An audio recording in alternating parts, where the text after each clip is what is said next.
Sir Elton John and Rod Stewart have kept up one of the longest-running fallouts in show business. Despite the veteran rockers having known each other for over 50 years, they have been locked in a hostile feud that's morphed from childish pranks to full-blown character assassinations. The catty pair have been handbags at dawn over the years and made some spectacular digs at each other in a seemingly never-ending war of words. As the pair come together to both perform at the party in the palace, as part of the Queen's Jubilee celebrations, we take a look back at one of showbiz royalty's wildest ever feuds. After launching music careers in the swinging 60s, Elton and Rod went from chart rivals to pals before amusing fans with a series of escalating pranks. Rod once said he looked on Elton as a fierce enemy in the music biz, but said their public put-down started out on just a playful level before things really turned sour. When Rod launched his Blondes Have More Fun tour back in the 1970s, Elton arranged for billboards with his own face were plastered on the opposite side of the street reading, "But brunettes make more money." In another incident, Elton hired a sniper to shoot down blimps Rod hired to promote his music from the sky. "We had the worst row, like a married couple. It went on forever," Rod previously admitted. Speaking about the fallout in his 2019 autobiography Me, Elton dedicated an entire chapter to his dislike of Rod, and there are some incredible digs at him along the way.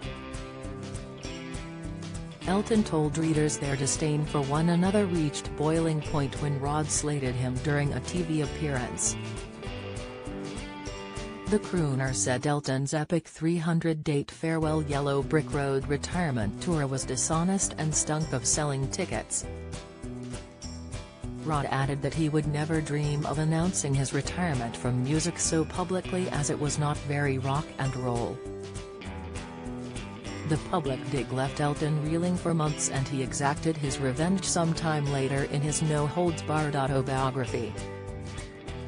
Putting pen to paper, he scoffed, "I certainly didn't feel like I needed a lecture on the feral spirit of rock and roll from someone who'd spent most of the last decade crooning his way through the Great American Songbook and Have Yourself a Merry Little Christmas." And he didn't stop there. "He was accusing me of being dishonest about one of the biggest decisions of my life," fumed the hitmaker. "What's more, I thought he had a effing cheek, complaining about me promoting a tour while he was sat on a TV show promoting his own tour." When the book came out, Rod made an apology. "Of sorts. She, Elton, doesn't like me at the moment. I was bang out of order. Correct, but bang out of order," he told reporters. Rod blamed his loose tongue on TV producers plying him with 2 boos before the show. "4 big shots of neat vodka, and with me being a butch man, I knocked them all back. I said that 300 dates in 3 years sounded a bit money-grabbing to me. Look, I know where he's coming from. He's just got 2 kids very, very late in life, but I'm planning my tours around my kids. I think he'll miss it. I can't wait for the next show." Rod made a plea for peace by inviting Elton's young sons to play football on his personal pitch, an olive branch the Rocket Man singer flatly declined.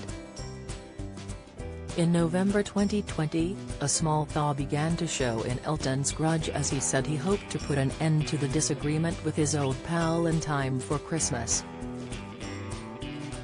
He promised to send Rod a card and give him a big hug, but later admitted, "In the end I just sent an email to his assistant. It said, I wanted to be PD at first, but we've known each other for so long it's water under the bridge. Who cares? Good luck with your new album." Any hopes for a face-to-face chat were swiftly dissolved when Rod retorted that he would now only speak to Elton in interviews. "I put something out there and it will be in the evening papers and he'll say something in our morning papers. That is how we fight our battles," he explained. Elton said he did try to speak to Rod personally to smooth things over but received a message from Rod's manager that he was on constant vocal rest between his shows and unable to talk. "That seemed fair enough, until I noticed his complete vocal rest didn't preclude him going on more chat shows and radio programs calling me money-grabbing and slagging off my film, Rocket Man," fumed Elton. "He was happy enough chatting away on Loose Women, he just didn't want to speak to me. I haven't heard from him since. It just seems really strange and sad, not least because it's deprived me of the opportunity to point out how much better my tour's selling." In another glimmer of hope of the two pals reuniting, just before New Year 2021, Rod was asked what he would say to Elton as he appeared on a US chat show. "Love you baby," Rod replied. "Just good luck and I am so bloody annoyed that you have a #1 album." The Maggie May star, 76, told viewers, "I miss him. He just had a hip-hop so I do wish him well. We still love each other."